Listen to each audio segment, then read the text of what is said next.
भाज्य, भाजक और भागफल और प्लस ये शेष। ये किसका सूत्र होता है यहाँ पर? यूक्लिड विभाजन एल्गोरिथम का सूत्र होता है यहाँ पर। ये किसका सूत्र है? किस चैप्टर का है? क्लास 10th मैथ का है यहाँ पर, फर्स्ट चैप्टर का ही है यहाँ पर। इसमें क्या होगा, यहाँ से क्वेश्चन बोर्ड एग्जाम में पूछे जाते हैं यहाँ पर, इंपॉर्टेंट क्वेश्चन यहाँ पर। ये यूपी बोर्ड एग्जाम 2025 की बात करें यहाँ पर, यदि बोर्ड एग्जाम तैयारी करें आप लोगों को ऑल सब्जेक्ट यहाँ पर जो मैथ का फार्मूला यहाँ टोटल लेके आए हुए हैं, यहाँ पर मैथ का टोटल यहाँ फार्मूला लेके आए हुए हैं। यहाँ बात करते हैं, यहाँ टोटल यहाँ फार्मूला है, यहाँ पे सारे सब्जेक्ट यहाँ फार्मूला इस बेस यहाँ पर पूरा बेसिक क्वेश्चन है। यहाँ पर आप लोग को देखने को मिल जाएगा मैथ के जो आपके सूत्र सारे जो पूछे जाते हैं बोर्ड परीक्षा में, यहाँ पे सारे यहाँ सूत्र इस वीडियो में दिखाए जाएंगे। अब यहाँ पे देखते हैं आप लोग जो इंपॉर्टेंट फार्मूला है यहाँ पर इस वीडियो में कवर करने वाले हैं, जो आपको परीक्षा में पूछे जाते हैं क्वेश्चंस इस वीडियो में टोटल कवर करने वाले हैं। त्रिकोणमिति का भी है यहाँ पर, क्षेत्रफल, क्षेत्रमिति, ये सब बेसिक फार्मूले हैं। यहाँ पर सांख्यिकी के यहाँ पे कुछ क्वेश्चन है यहाँ पे दिए गए हैं, उसके बारे में भी देख लेते हैं। यहाँ पर प्रायिकता भी कुछ क्वेश्चन है यहाँ पर, टोटल यहाँ फार्मूला दिए गए हैं। चलते हैं वीडियो शुरू करते हैं।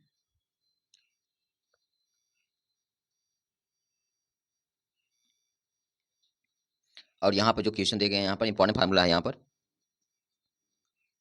और यहाँ से जो क्वेश्चन बनते हैं यहाँ पर इंपॉर्टेंट है। यहाँ पर देखो, यहाँ पर दो संख्याओं का गुणनफल, इसके लिए सूत्र क्या होता है यहाँ पर? दो संख्याओं का यहाँ पर प्रथम पद इंटू द्वितीय पद होता है, LCM into HCF into LCM होता है। ये क्या है? सूत्र होता है यहाँ पर। आप लोगों को बेसिक फार्मूला मालूम रहेगा ना, तभी ये सब क्वेश्चन कर सकते हैं यहाँ पर। अब भाज्य बराबर क्या होता है? भाजक इंटू भागफल प्लस शेष होता है, भाज्य क्या हो जाएगा? बराबर हो जाएगा। अब यहाँ पे देखते हैं प्राकृतिक संख्याएं कौन कौन सी होती है यहाँ पर। प्राकृतिक जो संख्याएं होती हैं, एक होती हैं, दो होती हैं, तीन होती हैं, चार होती हैं, पांच होती हैं, ये सब क्या है? प्राकृतिक संख्याएं होती हैं। सम संख्याएं कौन सी होती हैं यहाँ पर? 2 4 6 8, ये सब क्या है? सम संख्याएं। विषम संख्याएं कौन सी होती हैं यहाँ पे? 1 3 5 7 9, ये सब क्या है? विषम संख्याएं। पूर्ण संख्याएं क्या है यहाँ पर? -3 कामा -2 कामा -1 कामा 0 1 2 3, ये सब क्या है? पूर्ण संख्याएं यहाँ पर। पूर्ण संख्याएं यहाँ कौन सी होंगी यहाँ पर? 0 1 2 3 4, ये सब क्या हो जाएंगे? पूर्ण संख्याएं हो जाएंगी यहाँ पर। अब यहाँ अगले पॉइंट में देखते हैं, यहाँ पर छठे पॉइंट में भाज्य संख्याएं। भाज्य संख्या कौन सी होती है? 4 6 8 9, ये सब कैसी संख्या है? भाज्य संख्या यहाँ पर। अभाज्य संख्या कैसी यहाँ पर? 2 3 5 7 7 11, ये सब कैसी संख्या है? अभाज्य संख्या यहाँ पर। सभाज्य संख्या कौन सी होती है यहाँ पर? 5 7 कामा 2 कामा 3, ये सब कैसी संख्या है? सभाज्य संख्या यहाँ पर। परिमेय संख्या कौन सी होती है यहाँ पर? √4 कामा 7/5 कामा 2/3 कामा 3, ये सब कैसी संख्या है यहाँ पर? परिमेय संख्या है यहाँ पर। अगले क्वेश्चन की बात करते हैं, अपरिमेय संख्या के लिए बात करते हैं यहाँ पर। √5 √7 √11 √13, ये सब कैसी संख्या है यहाँ पर? अपरिमेय संख्याएं हैं यहाँ पर। वास्तविक संख्या कौन सी होती है यहाँ पर? √4 √11 4/7 1,6, ये सब कैसी संख्या है? वास्तविक संख्या है यहाँ पर। अवास्तविक संख्या कौन सी होती है? √6 -√5 कामा -29, ये सब कैसी संख्या है? अवास्तविक संख्याएं हैं यहाँ पर। प्राकृतिक संख्याएं। प्राकृतिक संख्या किन्हें कहते हैं? प्राकृतिक संख्या किन्हें कहते हैं? वस्तुओं को गिनने के लिए जिन वस्तुओं का प्रयोग किया जाता है उन संख्याओं को के गणन संख्या या प्राकृतिक संख्या कहलाते हैं। जैसे यहाँ पे एग्जांपल में दिया गया है 1 कामा 2 कामा 3 कामा 4 कामा 5, ये सब कैसी संख्या है? नेचुरल नंबर है यहाँ पर। अब पूर्ण संख्याएं क्या होती हैं? पूर्ण संख्याएं क्या होती हैं उसको देख लेते हैं यहाँ पर। पूर्ण संख्याएं, प्राकृतिक संख्याओं में शून्य को सम्मिलित करने पर जो जो संख्याएं प्राप्त होती हैं उन्हें पूर्ण संख्याएं कहते हैं यहाँ पर। 0 कामा 1 कामा 2 कामा 3 कामा 4 कामा 5 कामा 6 7 8 9, ये सब कैसी संख्याएं यहाँ पर है? पूर्ण संख्याएं हैं यहाँ पर। पूर्णांक संख्या यहाँ क्या है?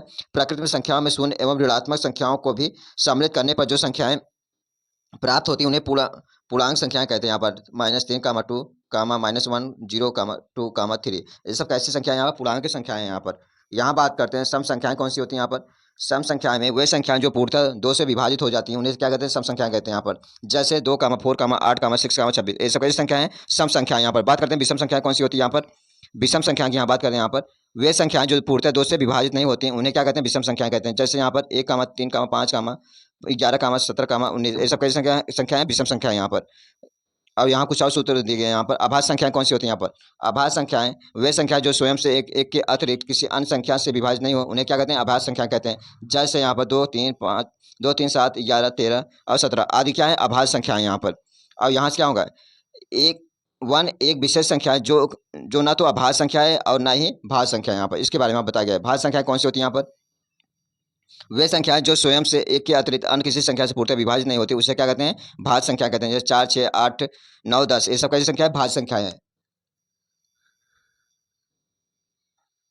परिमेय संख्याएं वे संख्या जिन्हें p अपान q के रूप में लिखा जा सके उसे परिमेय संख्या कहलाती हैं, जहां पर p और दोनों पूर्णांक संख्या हो लेकिन q कभी शून्य नहीं हो। जैसे यहाँ पर 4 कामा 3/4 है कामा 0 है आदि क्या है? परिमेय संख्या यहाँ पर है। अपरिमेय संख्या कौन सी होती है यहाँ पर? वे संख्या जिन्हें पी अपान क्यू के रूप में न लिखा जा सके अपरिमेय संख्या कहलाती हैं, जहाँ पर पी और क्यू दोनों पूर्णांक हो लेकिन कभी शून्य ना हो। यहाँ पर इसके बारे में यहाँ पर बताया गया है। जैसे यहाँ एग्जाम्पल में √5, √7, √11, √13 आदि ये क्या है, अपरिमेय संख्याएं यहाँ पर। अगला देखते हैं यहाँ पर बहुपद।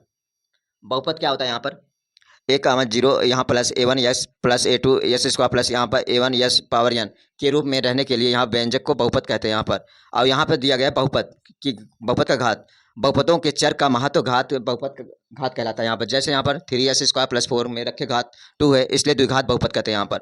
शून्य बहुपद, शून्य बहुपद यहाँ क्या होगा, PS बराबर क्या होगा, 0 को शून्य, घात बताया नहीं जाता यहाँ पर, इसके बारे में यहाँ बताया गया है।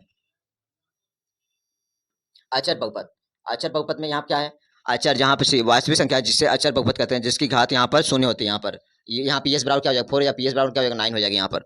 रेखिक बहुपद, एक घात वाली बहुपदों में रेखिक बहुपद, रेखिक बहुपद कहते हैं यहाँ पर। जैसे PS बराबर 2s + 3, यहाँ क्या हो जाएगा RS बराबर क्या होगा AS + B, यहाँ पर A नॉट इक्वल यहाँ पर 0 आदि। ये सब कैसे यहाँ पर है बहुपद, यहाँ पर रेखिक बहुपद है। यहाँ पर द्विघात बहुपद की बात करते हैं यहाँ पर। यहाँ सभी बहुपद यहाँ सूत्र दिए गए, यहाँ पर इसको देख लेना, यहाँ पर पॉइंट पॉइंट यहाँ दिया गया है। यहाँ से अगर बहुपद शून्यांक की बात करते हैं या क्वेश्चन कोई पूछ रहे यहाँ पर बहुपद का शून्यांक ज्ञात कीजिए। कैसे ज्ञात करना है यहाँ पर, किसी बहुपद में चर व सभी मान, चर के वे सभी मान जो बहुपद को शून्य को तुल्य कर दे और बहुपद का शून्यांक कहलाता है यहाँ पर। जैसे AS + B का शून्यांक क्या होगा, -B/A होता है यहाँ पर। इसके बारे में यहाँ पर बताया गया है। और यहाँ पर अगले क्वेश्चन बताया गया है यहाँ पर बहुपद शून्यांक और गुणांक में संबंध क्या होता है, यहाँ पर इसको देख लेते हैं। यहाँ पर यहाँ क्या होगा, अल्फा प्लस बीटा बराबर क्या होगा, यहाँ पर अल्फा इंटू बीटा के लिए क्या होगा -B/A होता है। अचर पद अपान यस का गुणांक हो जाएगा यहाँ पर। और द्विघात बहुपद के लिए क्या होगा, यहाँ पर विविध करके अल्फा इंटू बीटा बराबर क्या होगा, -B + B² - 4AC अपान 2A होता है यहाँ पर। शून्यांकों का योगफल क्या होता है, -B/A होता है। अचर पद अपान यस का गुणांक हो जाएगा यहाँ पर,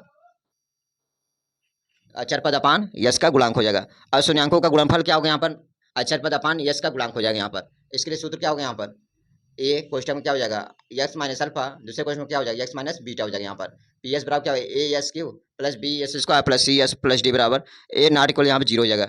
ये 3 शून्यांक होते हैं जिसे क्रमशः ग्रीक यहाँ पर अचर अल्फा बीटा और गामा में व्यक्त करते हैं। यहाँ पर अल्फा प्लस बीटा गामा बराबर क्या होगा, -B/A S² का गुणांक अपान SQ का गुणांक होगा यहाँ पर। Alpha plus beta, alpha into beta plus beta into gamma, gamma into alpha बराबर क्या हो जाएगा C/A, यस का गुणांक अपान SQ का गुणांक होगा। अल्फा बीटा गामा बराबर क्या होगा, -D/A बराबर क्या हो जाएगा, माइनस अचर पद अपान SQ का गुणांक हो जाएगा यहाँ पर। और यहाँ पे भी कुछ सूत्र दिए गए, इसको देख लेते हैं। यहाँ पर यदि द्विघात बहुपद यहाँ पर दिया गया है सूत्र, इसको भी देखते हैं यहाँ पर।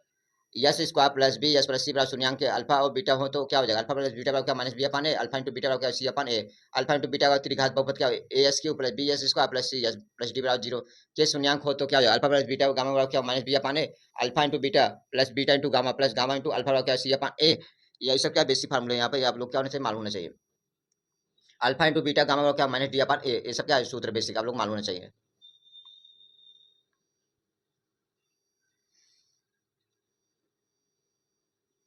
यहाँ कुछ सूत्र दिए गए, इसको भी देख लेते हैं। यहाँ पर महत्वपूर्ण सूत्र AS² + B ES + C बराबर 1 यहाँ पर को द्विघात व्यंजक कहते हैं। यहाँ पर द्विघात व्यंजक कोई चेक करना ना कि किस रूप में लिखा जाता है, इसी रूप में लिखा जाता है द्विघात AS² + B S + C बराबर 0।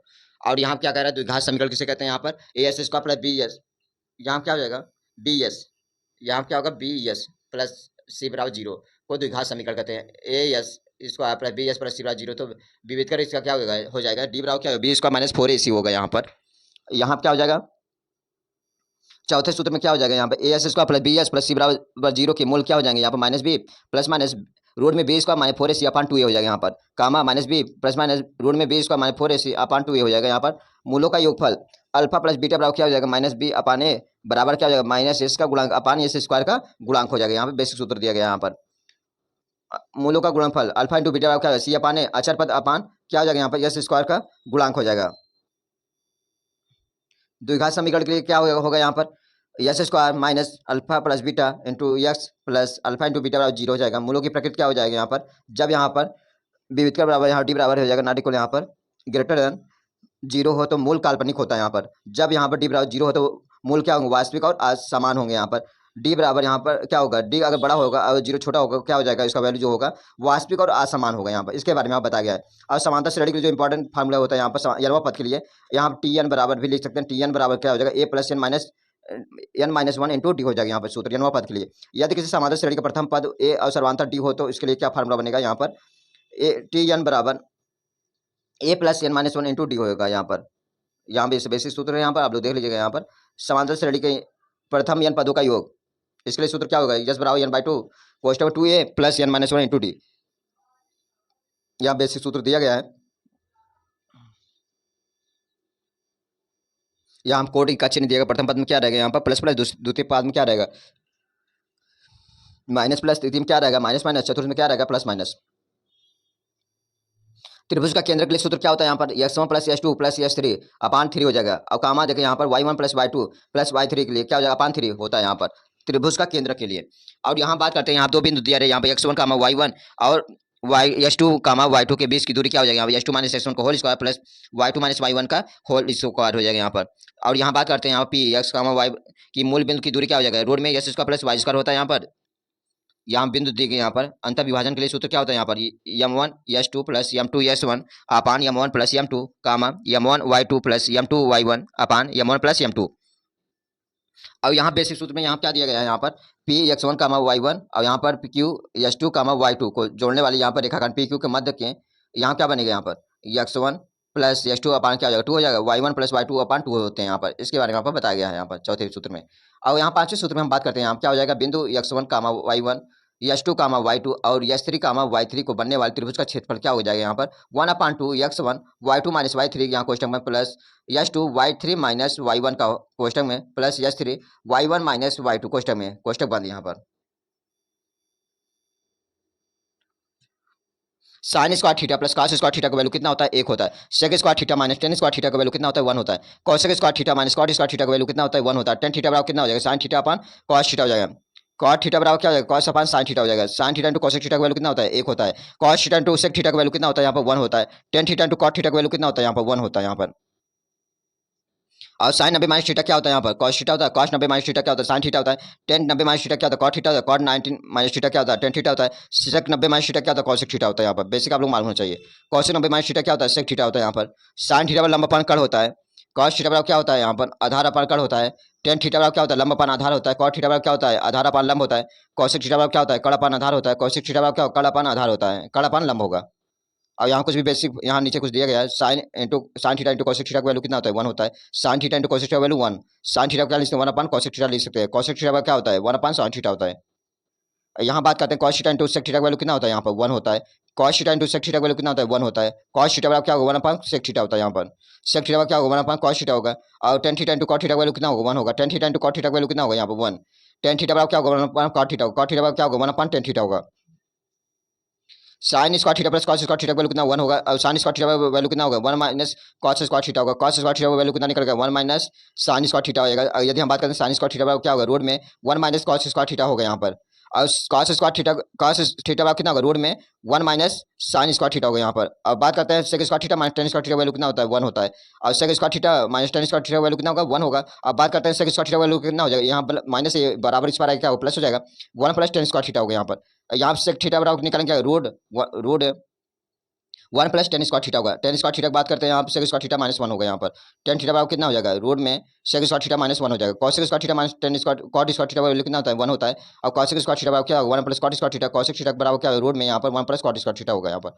बात करते हैं कॉट स्क्वायर थीटा के लिए कॉसेक स्क्वायर थीटा माइनस 1 बराबर हो जाएगा यहाँ पर। और यहाँ बात करते हैं कॉट थीटा बराबर क्या हो जाएगा रोड में कॉसेक स्क्वायर थीटा माइनस 1। ये सब क्या बेसिक फार्मूले आप लोग को आने चाहिए यहाँ पर। यहाँ त्रिकोणमिति कुछ मान दिए गए इसको भी आना चाहिए आप लोगों को। साइन 0 अंश का मान कितना होता है 0 होता है। साइन 30 अंश का मान कितना होता है यहाँ पर 1/2। साइन 45 अंश का मान कितना होता है 1/√2 होता है। साइन 60 अंश का मान कितना √3/2 होता है। साइन 90 अंश का मान कितना होता है यहाँ पर 1 होता है। और यहाँ पर साइन कॉस 0 अंश का मान कितना 1 होता है। कॉस 30 अंश का मान कितना होगा √3/2 होता है।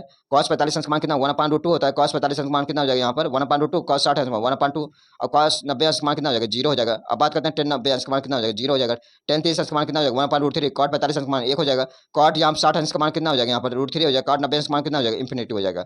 अब बात करते हैं कॉट थीटा के लिए कॉट 0 अंश का मान कितना हो जाएगा यहाँ पे इन्फिनिटी। कॉट 30 अंश का मान कितना हो जाएगा यहाँ पर √3 हो जाएगा। कॉट 45 अंश का मान कितना हो जाएगा 1 हो जाएगा। कॉट 60 अंश का मान कितना 1/√3। कॉट 90 अंश का मान कितना होगा यहाँ पे 0 हो जाएगा। अब बात करते हैं सेक थीटा के लिए बात करते हैं सेक 0 अंश का मान 1 हो जाएगा। सेक 30 अंश का मान कितना 2/√3 हो जाएगा। और सेक 45 अंश का मान कितना √2 हो जाएगा। सेक 60 अंश का मान कितना हो जाएगा 2 हो जाएगा।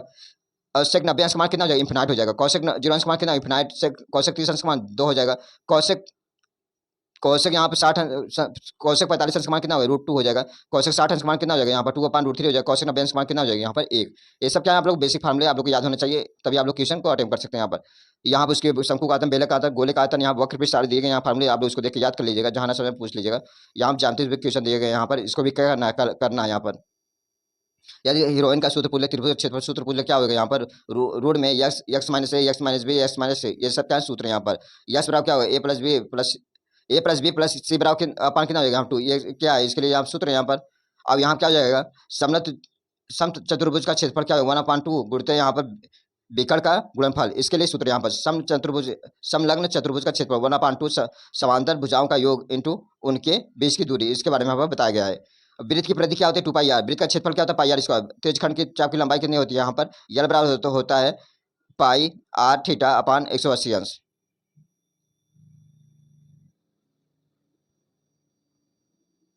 और यहाँ पे केंद्रीय त्रिज्यखंड चाप की लंबाई क्या होता है यहाँ पर यल बराबर पाई आर थीटा अपान 180 अंश हो जाएगा। अब केंद्रीय कोण यहाँ पर वाले त्रिज्यखंड का क्षेत्रफल क्वेश्चन पूछ ले, त्रिज्यखंड का क्षेत्रफल क्या होता है पाई आर स्क्वायर थीटा अपान 360 होता है। घना पृष्ठ का क्षेत्रफल कितना होता है L square plus B square plus H square होता है।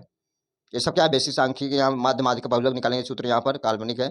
और यहाँ पर कोई भी यहाँ पर सम संख्या है यहाँ पर उसके लिए क्या हो जाएगा यहाँ पर विषम संख्या के लिए n+2/2 हो जाएगा। और सम संख्या के लिए n/2 + 1 हो जाएगा यहाँ पर। यहाँ सब बेसिक फार्मूले दिए गए यहाँ पर। यहाँ केंद्रीय वृत्त मापे के भी यहाँ फार्मूले दिए गए, इसको भी देख लेना यहाँ पर। और उसके बाद प्रायिकता भी दिया गया, प्रायिकता के लिए फार्मूला क्या होता है यहाँ पर कुल आने की अनुकूल परिणामों की संख्या, कुल आने की संख्या यहाँ पर कुल परिणामों की, यहाँ पूरा सूत्र दिया गया। चलो ठीक है, आज सेशन में समाप्त करते हैं। थैंक यू, जय हिंद।